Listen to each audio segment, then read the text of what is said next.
Hola a todos, un episodio más de Salud Emergente. Hoy tocamos un tema bastante complejo, con muchas aristas y nadie mejor que nuestra súper invitada para abordarlo. Ella es Daniela Reyes, les leo su semblanza para que no se me escape nada.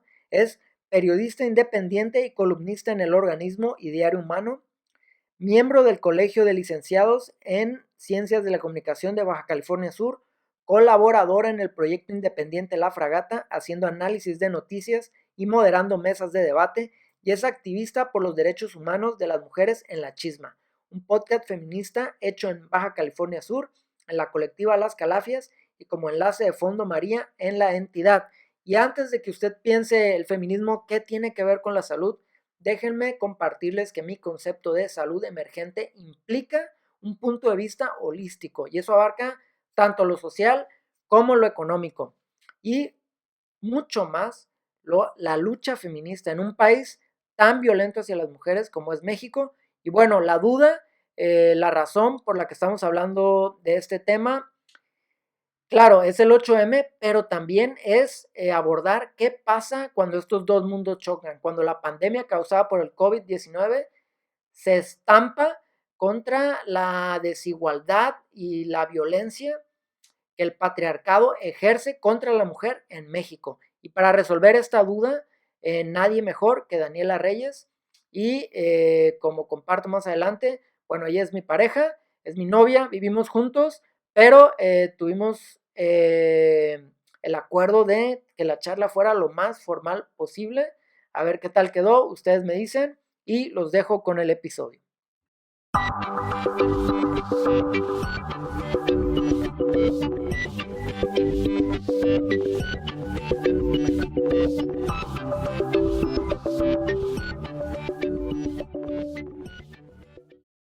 Hola Dani, buenas tardes, bienvenido a tu podcast Salud Emergente. Qué guapa, qué guapa te ves hoy. Hola, muy buenos días, Alejandra. Gracias por la invitación y pues gracias a todos los que nos están escuchando el día de hoy. Sí, la verdad es un episodio un poco raro porque pues eres mi pareja, vivimos juntos y no sé, realmente es más paro que nada que me estés haciendo el favor de estar presente en este podcast, pero al mismo tiempo me parecía que no podía haber mejor invitada debido a la fecha, ¿no?, que acaba de pasar, el 8M, y sobre todo porque yo traigo este concepto de salud emergente, que yo sé que estás estudiando una maestría, ¿cuál es el nombre? En ciencias sociales, con especialidad en desarrollo sustentable y globalización. Así es, entonces de repente, caigo en cuenta, ¿no?, que pareciera que el nuevo milenio está arrastrando una serie de complicaciones estructurales, económicas, ecológicas, sociales, que plantean muchos retos, ¿no? Y a mí me da la impresión que hemos perdido el norte en el sentido de que no tenemos una utopía o un plan, eh, no sé, como comunal, como un horizonte hacia el que todos vamos a decir, ah, mira, para allá todo puede ser mejor, ¿no?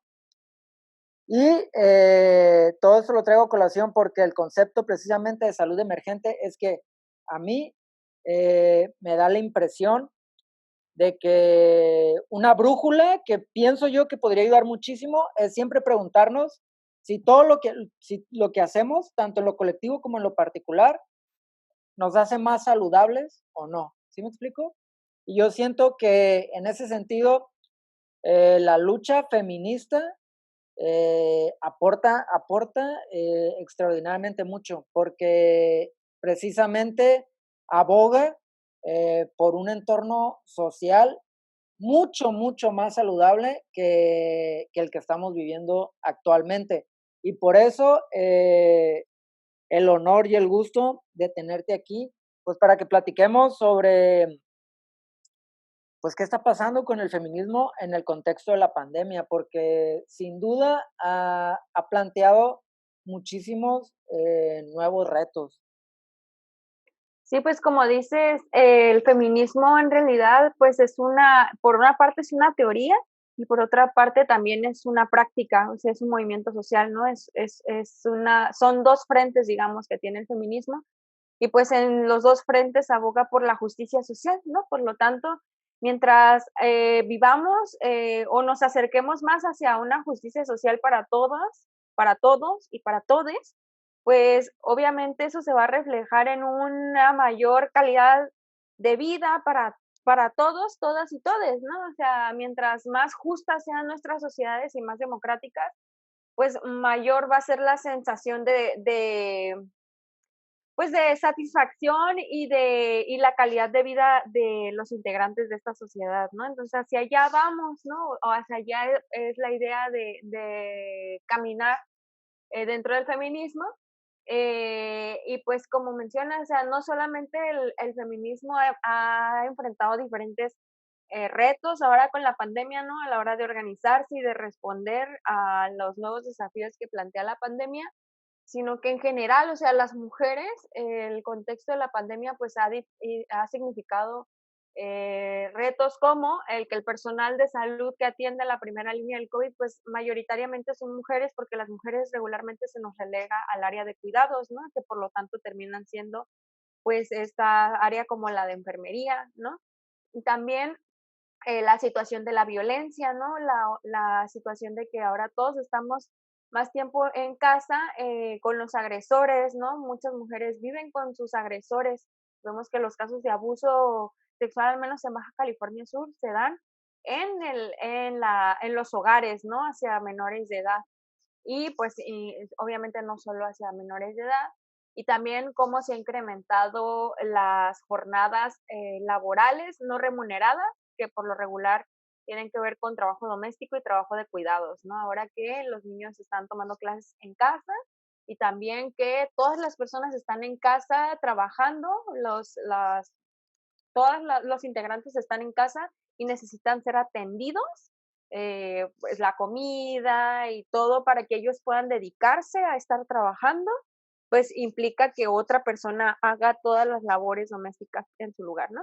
Entonces, esta carga regularmente cae sobre las mujeres y por eso hablamos de una, pues, tercera jornada, ¿no? Aparte de la que ya tenían.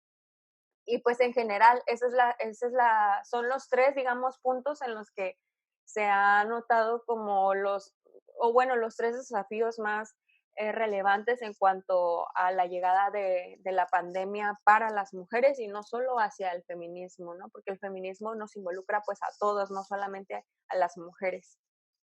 Oye, y en este contexto, ¿cómo crees que fue de diferente las manifestaciones que se vieron ahora durante el 8M en todo México comparado a otros años?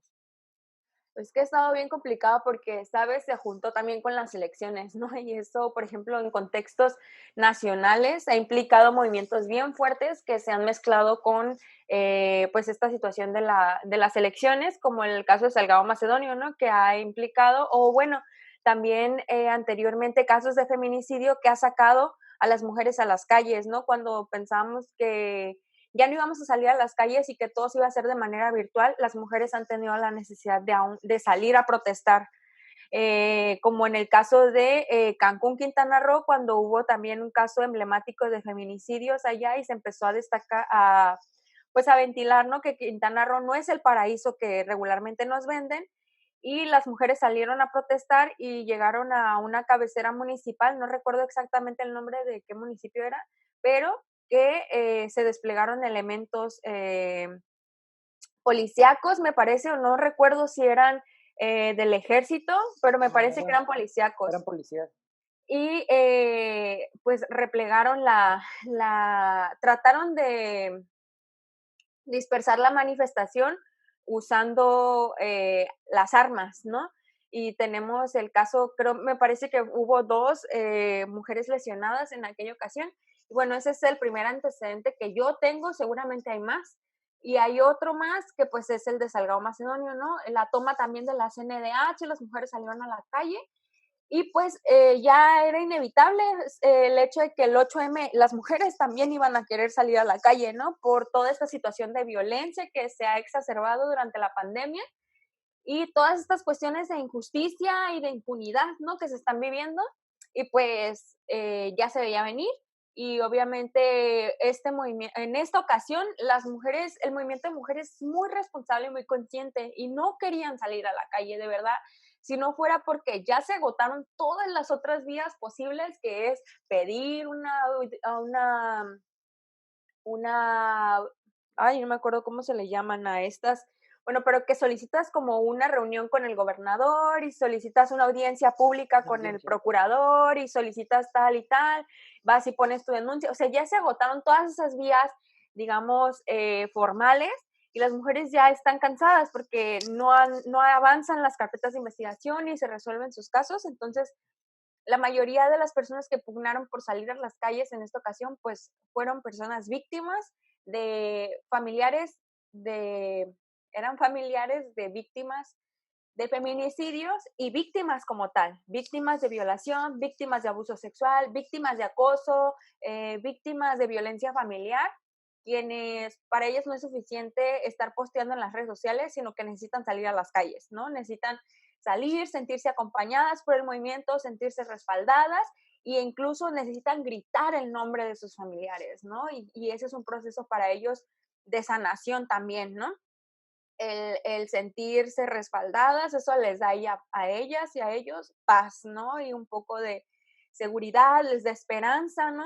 Que imaginemos ahorita en la pandemia un familiar desesperado por encontrar a sus víctimas desaparecidas o desesperado porque dicten justicia en el caso de su familiar víctima de feminicidio y el tener que estar encerradas, pues eso aumenta, ¿no? El estrés, la desesperación, incluso intentos de suicidio. No me quiero yo imaginar, ¿no? Estar en esa posición y las consecuencias también a la salud que puede tener para estos familiares de estas víctimas, ¿no? Por lo tanto, salir para ellos es un escaparate y pues de alguna manera, Catarsis.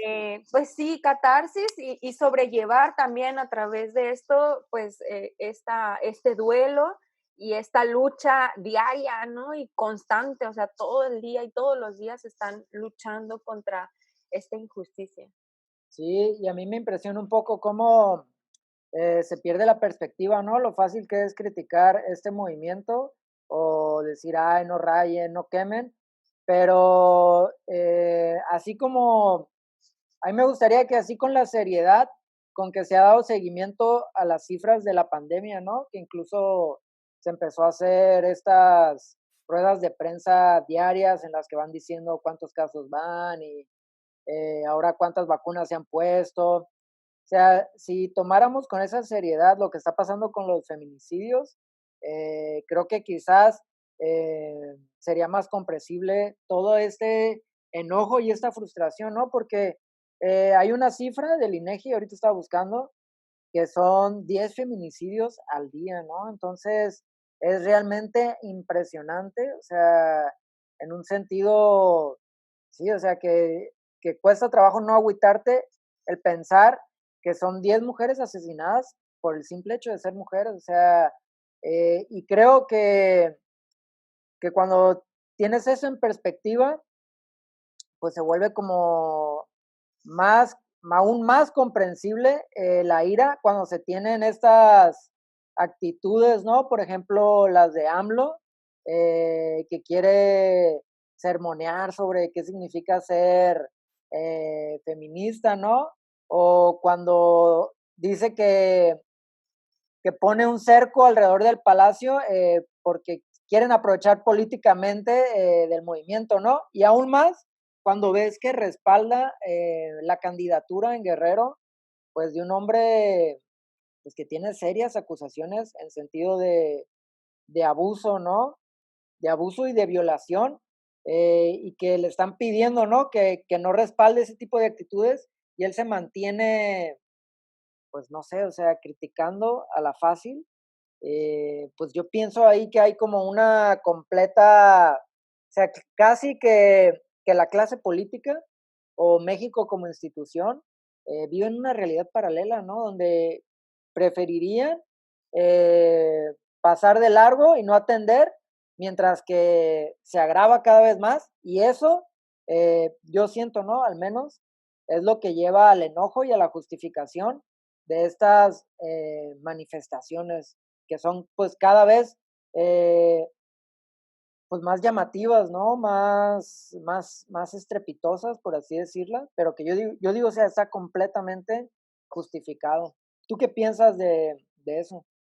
Pues, o sea, Alejandro, tú lo dices, o sea, vemos en un presidente que él está prácticamente a cargo, digamos, de todos los programas de sensibilización en materia de género, ¿no? En perspectiva de género en todo el país. Entonces, ¿te imaginas? El presidente es el claro ejemplo de que se necesita, o sea, ¿cuánto dinero hemos destinado a la sensibilización de los funcionarios públicos en materia de perspectiva de género y todavía ni siquiera podemos obtener resultados del presidente de la República? Es dinero tirado a la basura prácticamente desde 2012 se les está dando talleres, cursos y se les da, pero tal parece que no les entra, ¿no? No les termina de quedar claro, entonces también es un trabajo súper duro y que todavía nos falta muchísimo porque sea una realidad. Todavía no tenemos hombres sensibles ante esta realidad y pues es la mitad de la población, ¿no? No podemos avanzar las mujeres por nuestro lado, que pues claro, entre las mujeres también hace falta trabajar mucho el machismo, ¿no? Porque también el machismo no es una cuestión de sexo, ¿no? Sino que está presente en ambos bandos y pero digamos, en el área de los hombres, o sea, sí agüita un montón, ¿no? Que vemos al principal representante del gobierno a nivel federal y vemos esta insensibilidad, esta indolencia, e incluso dentro de una izquierda vemos este conservadurismo no tan fuerte personificado en él, ¿no? Entonces, nos damos cuenta que todos estos años de dinero tirado a la basura por sensibilización, pues parece que no van a dar resultados pronto y que el trabajo de sensibilización de verdad necesita pues seguirle dando porque parece que no, o sea, por más cursos que se les den, también hace falta un poco de voluntad de parte de ellos, ¿no? Porque te pueden venir y dar 1000 cursos, pero al final de cuentas somos personas y personas que encarnamos valores, ciertas éticas, y si no hay una disposición por deconstruir todas esas creencias machistas que tenemos arraigadas y que pues nos permiten estar en una zona de confort y de privilegio, pues mientras no rompamos con esos pactos precisamente, ¿no? Patriarcales que nos hacen mantener esos privilegios y que no nos permiten deconstruirnos, pues jamás vamos a poder empatizar con las mujeres y jamás vamos a entender el movimiento, jamás vamos a ser unos aliados, por más que él se diga que es el aliado y todo esto, pues jamás lo va a hacer si no tiene esta capacidad de empatizar y sigue juzgando el movimiento a través de estos lentes pues machistas, ¿no? Y si quiere seguir conservando estos pactos patriarcales que han quedado súper evidentes. Y no solo él, que es la figura más pública, así se reproduce en gobernadores, en presidentes municipales, en directivos, ¿no? De secretarías, en las direcciones municipales, los funcionarios que están en la Procuraduría, en los funcionarios que están en los ayuntamientos, en los funcionarios que están en el gobierno del Estado, y así se reproduce esta insensibilidad que nosotros vemos en el presidente, se reproduce en todas las escalas que se encuentran abajo y arriba de él, ¿no? El machismo está súper arraigado y el claro ejemplo es él, ¿no? Que es el personaje más público. Oye, ahorita tomas una palabra muy interesante, ¿no? En todo este contexto que haces, que es el privilegio, ¿no? Ahorita tengo como muy reciente lo que anda haciendo Anaya, ¿no? Que se quiere dar estos baños de pueblo y que subió hace poco un video donde viaja en combi, ¿no? Y en metro. Y le hacía una crítica a un joven en Twitter, subió un video en el que decía, güey, a mí sí me molesta, ¿no? O sea, él decía, a mí sí me molesta que vengas y grabes y presentes como algo súper extraordinario, lo que es común de todos los días desde hace mucho tiempo, ¿no? Creo que pasa algo similar con el feminismo, ¿no? O sea, de repente como hombres no nos damos cuenta del privilegio, pues que de algún modo empaña la perspectiva que podamos llegar a tener de todo lo que implica el feminismo y la condición de ser mujer en una sociedad tan machista y tan patriarcal, ¿no? Y al mismo tiempo creo que hay un cierto paralelaje, yo lo podría llamar, con lo que ahora definimos como los covidiotas, ¿no? Que son las personas, bueno, quizás es muy despectivo, ¿no? Pero es cierto, ¿no? O sea, ya se les dice como covidiota a las personas que no creen en el COVID, que no quieren usar cubrebocas, que andan diciendo que las vacunas traen chip y que no hay que vacunarse, ¿no? Yo siento que pues sí, se puede hacer un paralelaje con el machismo, ¿no? Cuando al mismo tiempo, precisamente desde el privilegio, se critica y se etiqueta y se menosprecia una lucha pues súper fundamentada, ¿no? Y fíjate, ¿no? O sea, tan así el paralelismo que, o sea, yo sé que este podcast es más de salud, ¿no? Pero de repente este capítulo se ha vuelto muy político. Pero sí, ¿no? AMLO, no sé si recuerdan o si recuerdas, pues que salió con su detente, ¿no? A decir lo del que con un detente, con una estampita de un santo, él se protegía del virus, ¿no?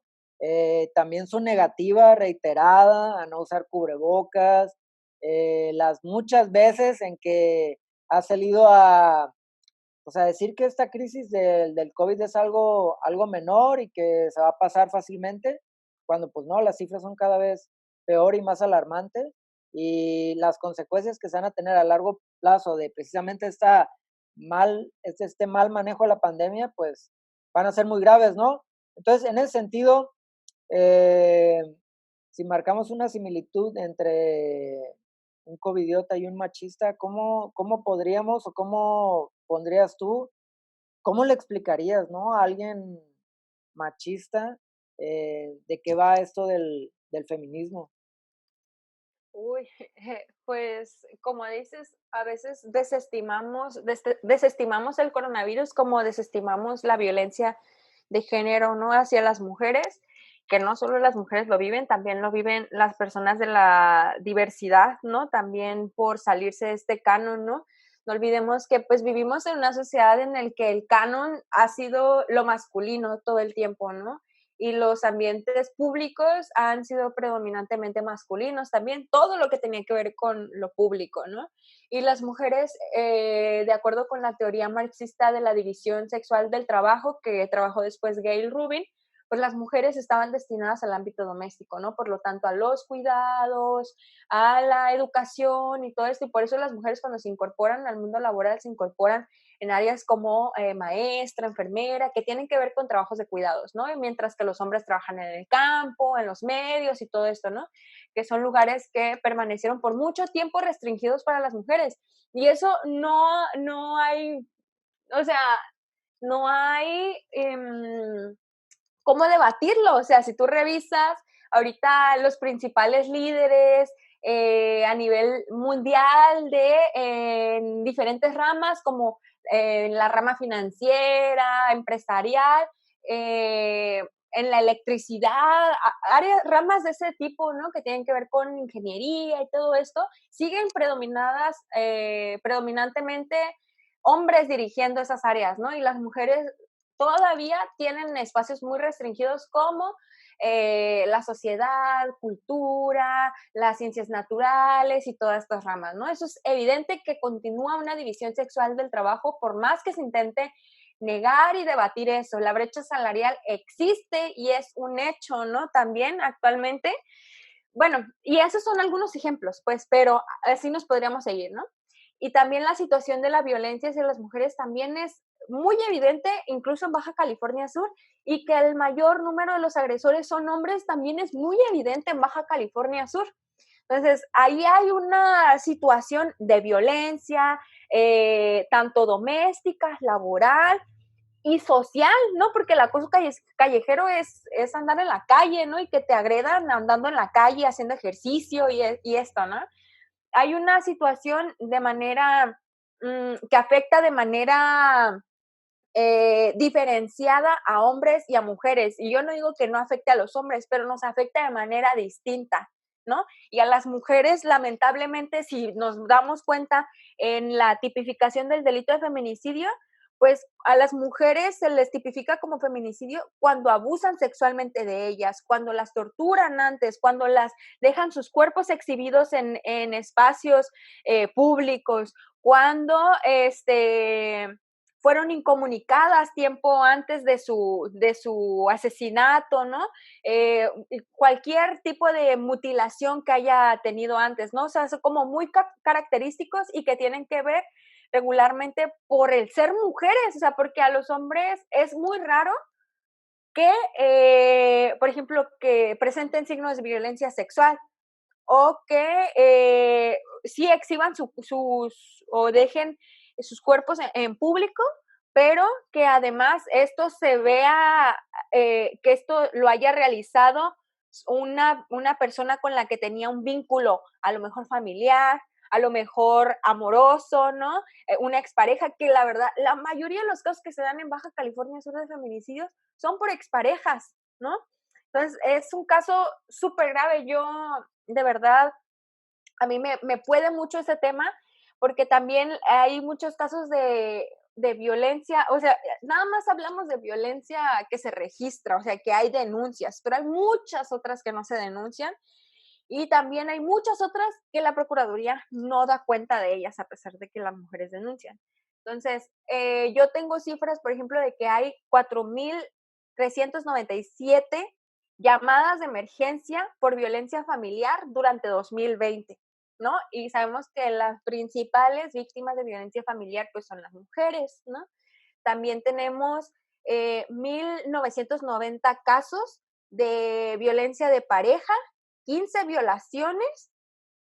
Bueno, y esos son llamadas de emergencia, pero como tal, carpetas de investigación, o sea, ya denuncias realizadas por violación, tenemos 229 en todo el año. Entonces estamos hablando de casi una por día, o sea, como ahí redondeando demasiado, ¿no? Pero, o sea, imagínate como una carpeta de investigación o una denuncia por cada 2 días, ¿no? Digamos, el año pasado. También tenemos 18 mujeres víctimas de homicidio, 723 mujeres víctimas de lesiones dolosas y según la Procuraduría, 5 mujeres víctimas de feminicidio. Sin embargo, hay probablemente otras 5 más que cumplen con esta caracterización. Entonces, esos son los que se registran, ¿no? Hay muchísimos casos que los registran mal, los registran como otros delitos o que no los registran o simplemente las mujeres no denuncian porque no confían en la autoridad, porque fue la misma autoridad la que las violentó, entre múltiples razones, ¿no? Que puede haber para no denunciar. Y pues eso a mí me queda súper claro, ¿no? O sea que esto, la situación que viven las mujeres en cifras ahorita, se vive de manera, pues, en carne propia también, ¿no? O sea, las mujeres tenemos miedo de salir a la calle, tenemos miedo de quedarnos solas en nuestras casas, tenemos miedo de pasar por donde hay hombres juntos, tenemos miedo de caminar por un espacio público, por un espacio en nuestros trabajos, tenemos miedo de estar solas, tenemos miedo de estar acompañadas, o sea, en todo momento nos sentimos en riesgo porque las mujeres o de los delitos que se han presentado han estado acompañadas, han estado solas, han estado en la calle, han estado en su casa y aún así las han violentado. O sea, no hay un patrón, ¿no? Así como cuando estás sola, cuando estás o cuando estás con gente, no, o sea, ha sido en todas las situaciones posibles las violencias que se han evidenciado contra las mujeres que pues hacen que uno se sienta insegura en todo momento, ¿no? Y muchas veces dicen que pues las mujeres se lo buscan y todo esto, pero nos damos cuenta que no, o sea, en las iglesias, en el centro comercial, donde sea, a mí me ha tocado donde sea que un hombre me grite cosas, me persiga, me pite, me chifle, me toque sin mi consentimiento, pues me trate de acariciar, etcétera, ¿no? Y a veces de personas desconocidas y de personas incluso familiares, incluso amigos, o sea, de todas partes. O sea, si las mujeres nos ponemos a hacer un recuento de todo eso, no hay un patrón, ¿no? En cualquier momento, cualquier hora, de cualquier persona puede venir la agresión, ¿no? Y eso lo decimos porque nos ha pasado, ¿no? No porque hayamos escuchado ni nada, ya nos ha pasado a muchas de nosotras. Y ahí es donde entra el privilegio, o sea, es una condición eh, prácticamente inexistente para el hombre, ¿no? Y de ahí que sea tan fácil decir, ah, no, pues le pasó porque se vestía así o porque tomaba o porque salió bien noche, ¿no? Y es, Sí, y ustedes sí pueden hacerlo y no pasa nada. O sea, yo no digo que no tengan miedo, por ejemplo, cuando hay una situación de violencia generalizada. Yo no digo que no tengan miedo, pero sí es muchísimo más alto para las mujeres. O sea, nosotros por ser mujeres siempre vamos a tener más riesgo que los hombres, ¿no? O sea, está la situación de violencia general para todos y para el hombre sí es riesgo, pero la mujer tiene el riesgo y aparte el de ser mujer que ya sobrellevamos todos los días, ¿no? Que es este miedo a ser violada, a ser desaparecida, a ser objeto de deseos de otros, ¿no? Todo el tiempo. sí. Oye, y a mí algo que me llama mucho la atención, por ejemplo, hace rato lo decías, ¿no? Que, por ejemplo, la mayoría de los casos de feminicidio en Baja California Sur son exparejas, ¿no? Eh, yo más bien pensaría como exparejas, entre comillas, porque no nada más aquí en Baja California Sur, yo he leído en muchas notas sobre estos eh, casos que pareciera que son la pareja cuando los intentan cortar. O sea, como que hay un algo que en su psique vuelve inaceptable que los dejen. eh, y no sé de dónde sacan la idea que la única De la- salida ante eso es asesinar a la otra persona, ¿no? Y me recuerda muchísimo a un episodio de terror que viví, de terror entre comillas, en El Grullo, Jalisco, que tomé un taxi para ir de un pueblo a otro, iba a Autlán y le empecé a sacar plática al taxista, ¿no? Y me empezó a platicar, no sé cómo llegamos al tema de una mujer, yo entendí, ¿no? Por lo que me platicaba, joven, que su pareja vivía en el otro lado, ¿no? Y le mandaba dinero acá a México. Pero mientras ella estaba aquí sola, empezó a tener una relación extramarital, porque creo que sí están casados, con alguien de aquí, ¿no? De México. Entonces, eh, el tipo del otro lado se enteró, regresó sin decir nada y la mató. Pero a mí lo que más me dio miedo, por eso digo que es un episodio de terror, fue porque el taxista decía que estaba bien, porque una mujer así es tan peligrosa y venenosa como una víbora y que no había nada mejor que una víbora muerta. Y yo me quedé así como, no, pues ya bájame, ¿no? Eh, Pinche loco. Pero creo que por más extraordinario que parezca, ese tipo de raciocinio es súper, súper común y súper arraigado en la cultura machista mexicana, pero yo pienso que más allá de catalogarlo como algo típicamente mexicano, yo pienso que más bien ya es un desbalance, o sea, yo sé que ya de repente se vuelve como muy elevado y quizás muy alejado, pero es precisamente como el ángulo que yo quisiera darle a este podcast, no a este episodio, sino al podcast en general, o sea, el concepto de salud emergente, que yo pienso que ya hay un desbalance muy, muy fuerte entre la energía masculina y la energía femenina, en el sentido de que la energía masculina se ha vuelto tan neurótica, tan frenética, tan como que tiene mucho miedo, o sea, está tan llena de miedo que se ha vuelto violenta, sí. O sea, y lo digo no nada más por estos casos de feminicidios donde, o sea, que te cortan y tú dices, ah, claro, o sea, nada más date cuenta el tipo de locura en el que hay que vivir para decir, ah, me quieren cortar, entonces la mato. O sea, yo pienso que eso se refleja en cómo se está desarrollando o se ha desarrollado la energía masculina en el sentido nada más, vemos las ciudades, ¿no? O sea, cómo son de enajenantes, alienantes. Yo sé que parece que no tiene nada que ver, pero creo que sí hay eh, como una brújula masculina donde precisamente este machismo permea todas las decisiones que se hacen en un sentido global, ¿no?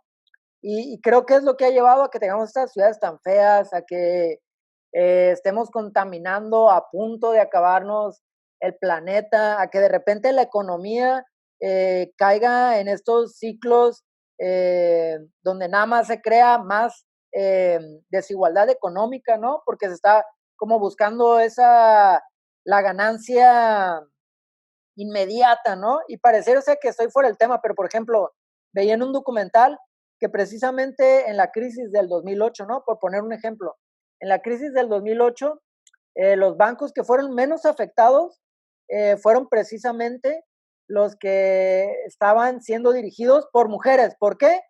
Como lo explicaban en ese documental, es que el hombre tiende a no ser muy racional, o sea, pareciera, ¿no? O sea, el cliché machista patriarcal nos lleva a pensar que sería al revés, pero no, o sea, el hombre se deja llevar tanto por su testosterona que de repente se vuelve irracional a la hora de tomar decisiones que tendrían que ser mucho más pensadas. Y eso lo ponían en ese ejemplo de los bancos menos afectados en la crisis del 2008. Decían, los dirigidos por mujeres fueron menos afectados porque los hombres se dejan llevar por la hormona, ¿no? Y no sé si estoy cayendo en un sinsentido o en un cliché como al revés, pero no sé, o sea, lo veo en esto, para mí esa es la única manera de explicarme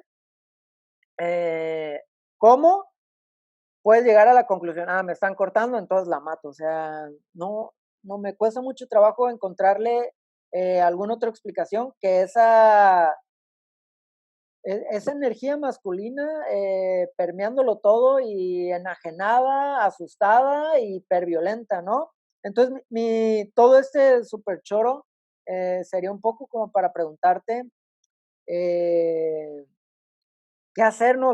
¿qué hacer como hombres? Porque pues no te puedes deslindar de que precisamente por ser privilegiado indirectamente o directamente también, eres parte del problema, ¿no? Y a mí todo este raciocinio, este trip sobre la fuerza masculina fuera de control, me pareciera que lo que tendríamos que hacer es como dar un paso atrás, ¿no? O sea, como decir, ah, ok, ya me di cuenta que la masculinidad se ha vuelto tan tóxica que quizás yo tengo que dar un paso atrás, ¿no? Y no opinar, por ejemplo, o sea, no me toca opinar sobre temas como el 8M o no me toca opinar sobre temas como el aborto, pero al mismo tiempo me parece que asumir una postura totalmente pasiva es reiterar mi privilegio. ¿Sí me explico? O sea, entonces mi pregunta es, ajá, o sea, ¿cómo podríamos los hombres resignificar nuestra masculinidad? Pues dijiste muchas cosas para empezar. Entre ellas, yo no estoy tan de acuerdo con el determinismo biológico al cual pues se encaminan estas teorías acerca de la testosterona, ¿no? Yo más pienso que para mí la masculinidad es una construcción social y para mí tiene que ver más con la exposición constante a la que estamos todos a la violencia, ¿no? Por lo tanto, actuamos en cierta medida, tenemos acciones violentas también en nuestra vida y también están algunas violencias que son simbólicas, que entre ellas tenemos o creamos un sistema de significados que es el de parentesco, por ejemplo, ¿no? El hecho de que debemos de tener una familia y nuestro hermano, nuestra mamá, que es nuestra suegra, y construimos todo un sistema que nos hace sentido y que nos hace regularnos como sociedad, que al mismo tiempo necesita de algo para sostenerse, que para mí es el mito del amor romántico, que sostiene toda esta, eh, pues todos estos mitos que conllevan, por ejemplo, el mito de la monogamia, este mito de la fidelidad absoluta y por lo tanto de la posesión de lo femenino por lo masculino y por lo tanto de la subordinación todo el tiempo de lo femenino a lo masculino, ¿no? El masculino sí puede poseer lo femenino, pero lo femenino a lo masculino no, y es todo un juego de poder, ¿no? Lo que dicen las luchas por los sexos, que en un momento se le llamó así, ¿no? Y yo creo que viene más bien de eso, ¿no? De una construcción cultural del amor romántico que se sostiene a través de todos estos mitos, ¿no? En el que el hombre tiene que todo el tiempo, pues, tener el control, ¿no?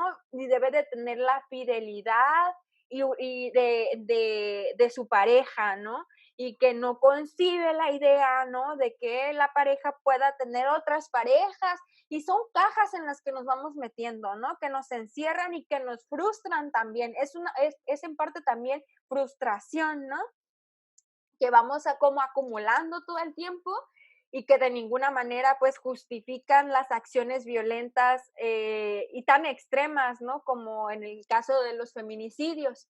Pero ahí ese es el claro ejemplo en el que vemos que, por ejemplo, estos roles de género del hombre y la mujer y que se complementan y que son fieles y que la mujer es la posesión del hombre, ¿no? Y que todo el tiempo tienen que estar subordinado a él, nos afecta a los dos, ¿no? Cuando se termina eso que nos pintan como mágico y que va a ser maravilloso y vemos que no es así y que en la realidad hay muchas formas de ser parejas y que hay muchas formas de relacionarse en este mundo que no solamente es el amor romántico, ¿no? Están las amistades, están otros lazos que nos unen, ¿no?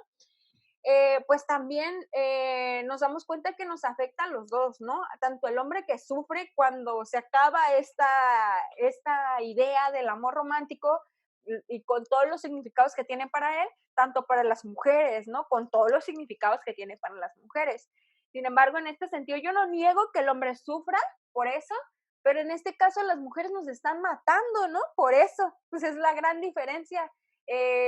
No sé si haya casos, pero son muy raros, ¿no? Que una mujer asesine o haga algo, ¿no? En venganza a esto.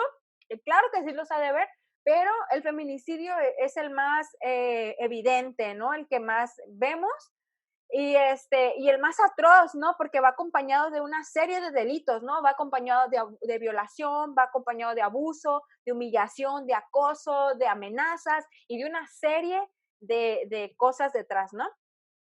Y como dices, para evitar que este círculo de violencia continúe, ¿no? En las relaciones, pues tenemos que romper esas cajas, creo yo. O sea, ya dejar de encerrarnos, de cerrar todas nuestras posibilidades a esa caja, ¿no? Que nos sirvió en un momento, sí, pero que tal vez está frustrando nuestro desarrollo, ¿no?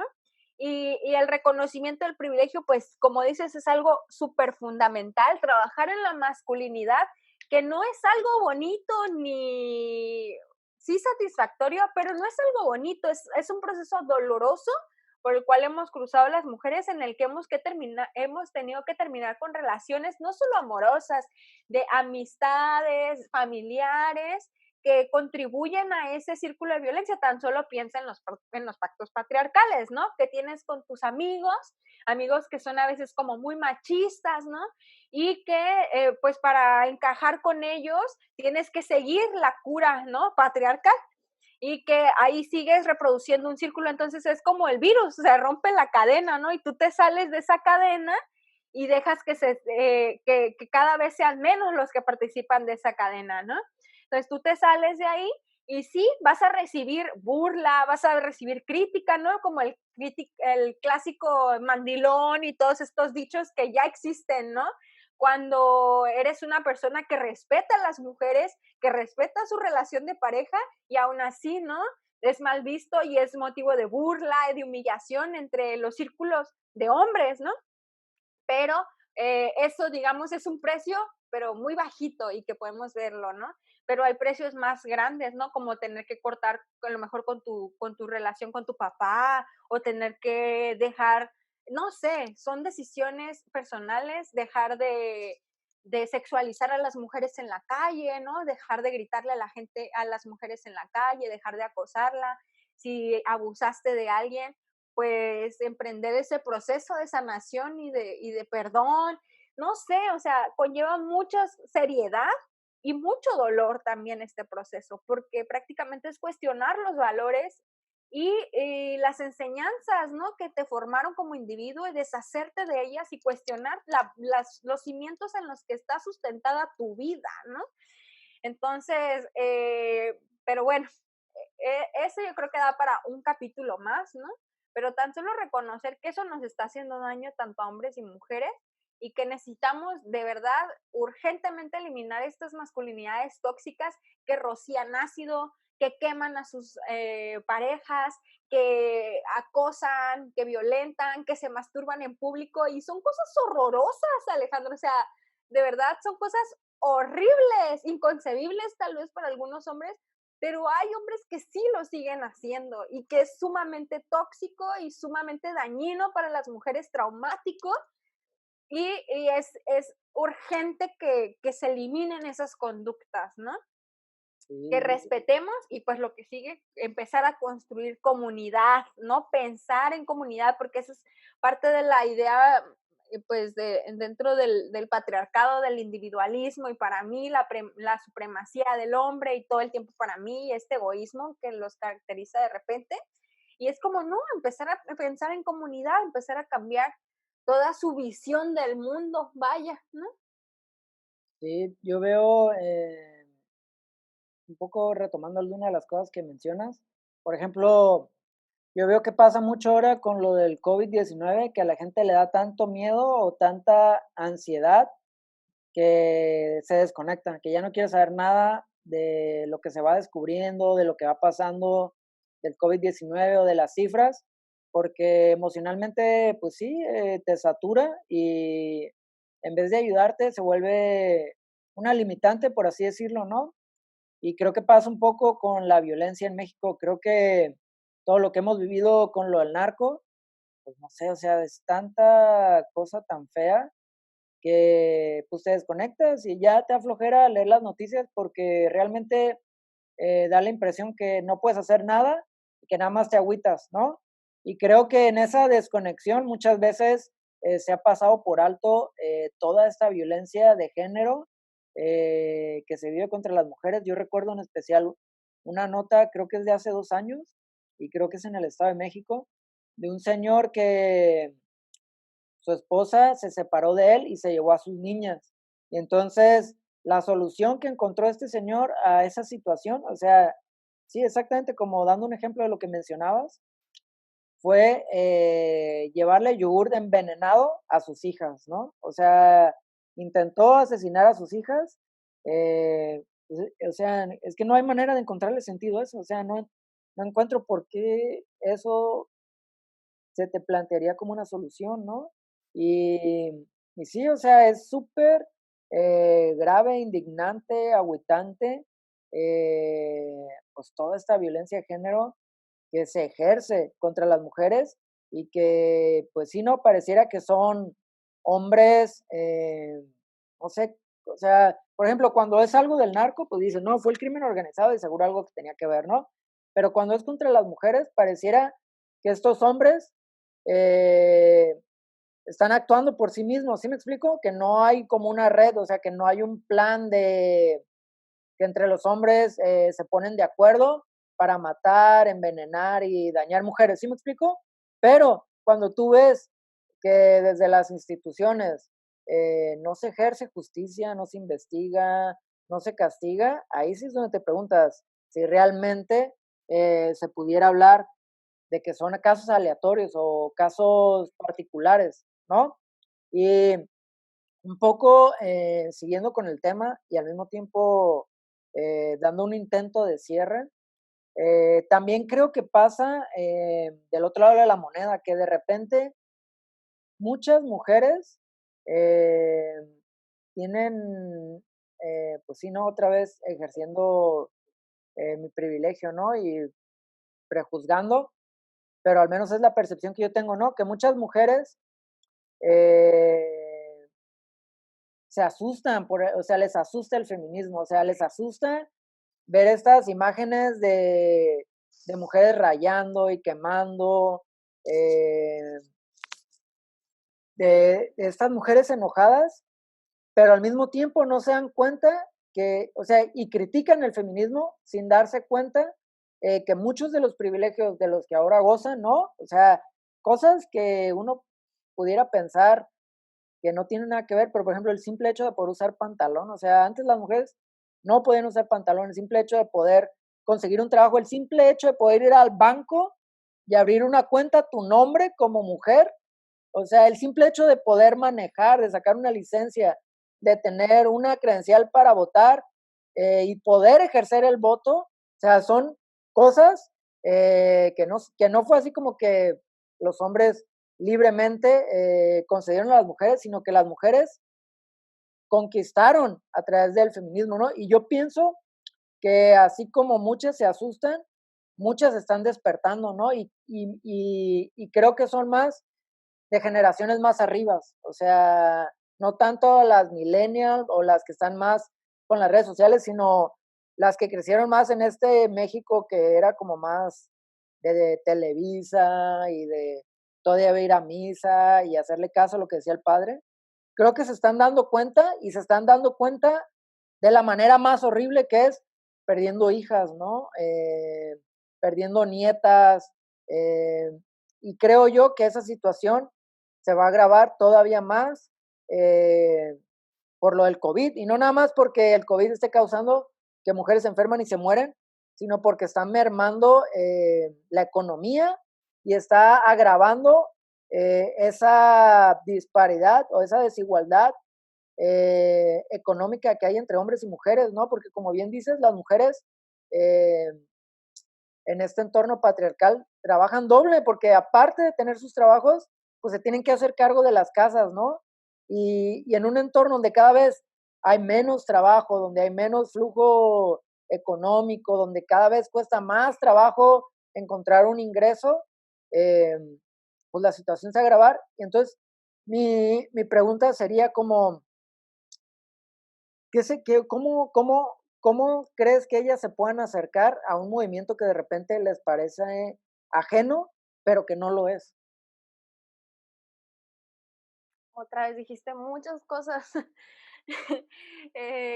Pues lo primero, lo que se me olvidó también mencionar es que pues una de las características del patriarcado es el desprecio por las vidas humanas, ¿no? Por eso se alía también con el capitalismo, ¿no? Porque utiliza las vidas humanas, ¿no? Y las vidas son desechables para ellos y por eso también se liga muy bien a lo que mencionabas del narcotráfico, ¿no? El narcotráfico predominantemente como un espacio masculino, ¿no? Donde la vida no vale nada, ¿no? Prácticamente te matan, ¿no? A sangre fría, pues de eso va también el patriarcado, ¿no? Y por eso se lleva también con estas dos, porque pues prácticamente eso es, o sea, eso es el desprecio en general por lo femenino, o sea, todo lo que sea femenino va a ser motivo de burla, de humillación, de críticas y de rechazo, ¿no? Y la vida es algo que no vale nada, o sea, por lo tanto, vamos a jugar carreras, vamos a hacer vueltas bomberas para demostrar que soy macho, vamos a tomar mucho, vamos a tomar borrachos, vamos a tirar balazos en Navidad, no importa quién se muera, ¿no? Por una bala perdida. Y de eso va como la actitud machista, ¿no? Como de esta chava que vemos, ¿no? Que hace burla del típico macho, ¿no? No me acuerdo cómo se llama, Girly, no me acuerdo cómo se llama. pero esta pues que hace estos videitos cortitos, ¿no? De, ay, las feminazis y se burlan, ¿no? Pero prácticamente ese es el pensamiento de un machista, ¿no? Para el cual pues las mujeres son para, nomás para usarlas, y si son infieles pues ya no sirven, son desechables, y si me engañan pues la mato, y me voy y me emborracho y no me importa si yo también me mato, ¿no? Y nada importa, o sea, la vida no importa. Esa es el clásico pensamiento machista que muchas veces lo reproducimos consciente o inconscientemente, ¿no? Y lo que dices de que el Estado también lo hace, el Estado también es cómplice de todo eso, ¿no? Por eso decimos el Estado es un macho violador también, porque él también al omitir o al no hacer bien su trabajo se convierte en cómplice de los feminicidas y de los agresores, y también actúa de manera desproporcionada, ¿no? Atiende bien rápido, como dices, las marchas, o atiende bien rápido cuando una mujer deja solos a sus hijos, ¿no? Y la denuncian y rápido acuden. Pero, ¿qué tal para resolver o cuando las mujeres quieren abortar, también luego les abren carpeta de investigación y avanza, y la vinculación y prisión preventiva, y avanza bien rápido el caso, ¿no? Pero, ¿qué tal cuando es un feminicidio? ¿Qué tal cuando es una violación? ¿Qué tal cuando es violencia familiar? ¿No? Se puede llevar una carpeta de investigación hasta 3, 4, 5 años, ¿no? Mientras que para el homicidio de un hombre increíblemente avanza más rápido, ¿no? Entonces hay una justicia que actúa de manera diferenciada también para hombres y mujeres, que posiciona al Estado como un cómplice y encubridor de agresores. También al omitir información, al no tener bases de datos abiertas donde podamos ver o dimensionar la situación de la violencia en las mujeres, y al tratar de minimizar y de esconder estos casos, ¿no? Todo el tiempo sale el procurador diciendo que casi no hay casos, que ya están resueltos, pero eso nada más es en el discurso, ¿no? Porque al final lo que ellos están tratando de hacer es encubrir estos casos, taparlos, ¿no? Algo que ya no van a poder hacer porque el movimiento feminista ya está sobre esta situación,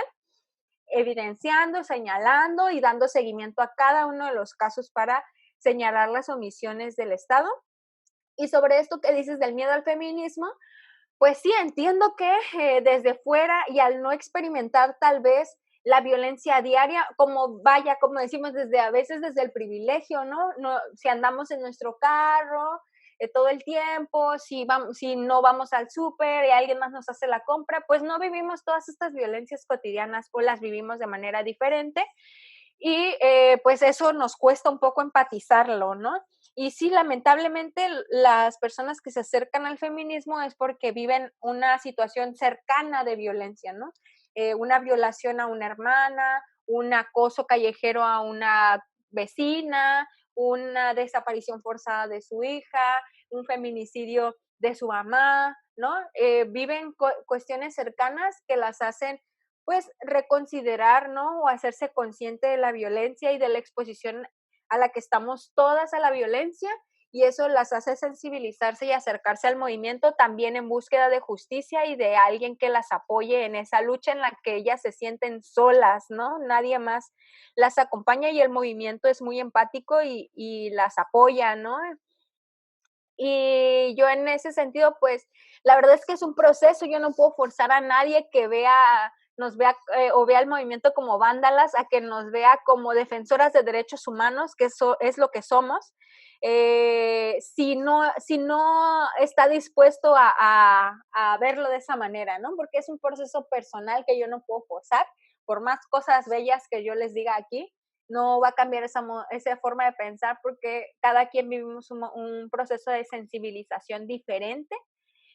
Y pues a mí nada más me queda decir eso, o sea que es una de las vías que tenemos, la más fuerte, que es la manifestación pública, y pues en la que cada quien se manifiesta como ella lo desea, y lo respetamos como movimiento, y no vamos a censurar a nadie que quiera subir una bandera o que quiera rayar algo, pues cada quien sabe por qué lo hace, y cada una la respeta. Y pues eso es lo único que pedimos de la sociedad, ¿no? Como dijo Yesenia Zamudio, la que quiera rayar, que raye, la que quiera quemar, que queme, y la que no, pues que no nos estorbe, ¿no? No les hacemos daño absolutamente nadie. Y yo nada más les comparto que yo al entrar al feminismo, la verdad es que sí, declararte feminista sí conlleva mucho estigma. La gente espera muchas cosas de ti, ¿no? Espera que seas la policía de las mujeres y que atiendas todos los casos de violencia en la ciudad y que dediques tu vida al feminismo y todo el tiempo estés pues disponible para atender la causa, cuando en realidad esto lo hacemos en nuestro tiempo libre, la mayoría de las activistas, pero también trae muchas cosas buenas con ella, ¿no? Que te hermana con un grupo, pues no solo local, nacional, sino internacional, de mujeres que estamos en esta lucha y nos acompañamos y nos fortalecemos y nos sentimos amadas entre nosotras y somos como una gran familia que nos escogimos, ¿no? Y de verdad, cuando entras a esta familia, siempre hay alguien que te va a echar la mano, ¿no? Si ocupas un favor, si ocupas que alguien te venga a ayudar a lo que sea. Y es lo que yo he visto. Y yo también estoy presta para ayudar a mis hermanas, ¿no? Y eso es el feminismo que me ha dado y por lo cual pues yo no cambiaría absolutamente nada de mi activismo, ¿no? De estar en donde estoy ahorita junto con esta inmensa familia de la cual me he hecho pues ya en casi 5 años dentro del movimiento. Oye, pues ya estamos llegando al límite de tiempo. Pero no sé, ha estado muy intenso este podcast y creo que son reflexiones que, como dices, dan para mucho porque precisamente como lo mencionas, ¿no? Es difícil abarcar un tema tan complejo y sobre todo eh, desde puntos de vista y desde temas que se interconectan y que dan para muchísimo, ¿no? Pero eh, creo que es muy sabio lo que mencionas y me hizo un poco recordar a esta señora, dando un poco de contexto, sucedió el año pasado en la marcha del 8M aquí en La Paz, Baja California Sur, ¿no? Que rayaron ¿qué será? Una estatua, ¿no? De una paloma, Estatua. que es como de los símbolos más emblemáticos, al menos dentro del área turista, sí, o sea, sí es un referente como, ay, nos vemos ahí en la paloma, ¿no? O Porque el movimiento lo ha posicionado, o sea, sea, porque el movimiento lo empezó a nombrar así, es el monumento a la paloma porque el movimiento feminista lo puso así. Si no es una simple estatua, como la estatua del pescador, como la estatua de sí, miles de estatuas que hay ahí. sí, o sea, sí no es emblemática como el kiosco, como la cola de la ballena, como el molinito, ¿no? Pero dentro de las muchas, ya es que remodelaron el malecón y han puesto muchas cosas, se ha vuelto como en ese contexto, quizás de lo más emblemático, pero a lo que voy es que el año pasado lo rayaron, ¿no? Y se hubo como una super ola de memes y de chismorreo en redes sociales, porque fue precisamente una señora, una maestra de la normal, la que se puso guantes de plástico, se llevó una cubeta ahí acetona y se puso a quitar todo lo que habían rayado, ¿no? Y a eso me refiero, o sea, sí, o sea, se me hace muy, muy sabio lo que dices porque uno pensaría que se criticaría ese tipo de actitudes, pero creo que es mucho más importante como tú lo pones en el sentido de que no eres nadie para como dogmatizar o dar clases o criticar, sino simplemente estar abierta tanto a la crítica, por así decirlo, como al diálogo y a dar siempre una bienvenida, ¿no? Y creo que, pues, no sé, es como muy, sí, creo que el adjetivo más adecuado sería muy sabio tener esa postura, ¿no? Y, y bueno, creo que pudiéramos poner como puntos suspensivos a este episodio y dejarlo quizás pendiente para hablar más adelante sobre todos estos temas que, repito, ¿no? Pareciera que es ajeno a la salud, pero yo creo que tenemos también que dejar de ver sea, y creo que es muy, muy atinado esa perspectiva que daba sobre cómo la masculinidad tiende a ser un tanto despectiva hacia la vida, ¿no? Y en ese sentido, tú lo ligabas mucho con el capitalismo, ¿no? Y realmente creo que somos parte de una cultura donde la salud se ve como un producto, o sea, que tú puedes ir a la farmacia y comprar pastillas para mejorar tu salud, precisamente con una lógica muy mercantilista, ¿no? Y yo más bien pienso que tenemos que cambiar ese paradigma, que la salud no es nada más no tener síntomas de una enfermedad, sino tener una vida plena. Y una vida plena no es nada más en tu cuerpo, sino también en lo psicológico y en lo social. Y en ese sentido, mientras no cambiemos el paradigma, o sea, y mientras no nos demos cuenta que estamos chocando contra una pared, ¿no? Que es el patriarcado, que ejerce más allá de una violencia contra la mujer, una violencia contra el planeta, o sea, contra el ecosistema, una violencia económica, una violencia que margina, o sea, mientras no nos demos cuenta de eso, pues no podemos aspirar a una verdadera salud. Y por eso yo creo que estos temas son totalmente pertinentes, sobre todo ahorita que a mí en lo personal me gustaría que lo que estamos viviendo con el COVID-19 sirviera precisamente para empezar a cuestionarnos y darnos cuenta que no estamos solos, o sea, que lo que hacemos aquí o lo que se hace en China, pues nos afecta a todos, ¿no? Y ahorita el ejemplo, lo que estamos viviendo es un virus de una pandemia porque eso es fácil de ver, o sea, eso es tangible, eso puedes ir a hacerte un análisis y saber si estás enfermo o no. Pero hay otras cosas no tan tangibles que nos afectan de igual forma a toda la sociedad en su conjunto global y todas, yo creo, pasan por esta crisis eh, en la que de un lado pues está el feminismo luchando, ¿no? Por cambiar y por el otro lado está el patriarcado, que es como una fuerza muy tóxica, aparentemente inamovible, pero que pues tal cual nos está enfermando. Y creo yo que es necesario empezar a, primero, generar diálogos, cuestionarnos y luego plantear soluciones y propuestas, ¿no? Entonces, pues nada, muchísimas gracias. No sé si tú quisieras agregar alguna otra cosa. No, estoy totalmente de acuerdo con lo que dices, o sea, la verdad es que la violencia, cuando decimos, pues nos afecta a todos y que algo que sucede en China nos afecta a nosotros, pues también algo que le sucede a tu vecina te va a afectar a ti, porque si el, digamos, el agresor de tu vecina queda libre, pues la impunidad se va a seguir reproduciendo y cada vez va a ser más común y más común las agresiones hacia las mujeres, ¿no?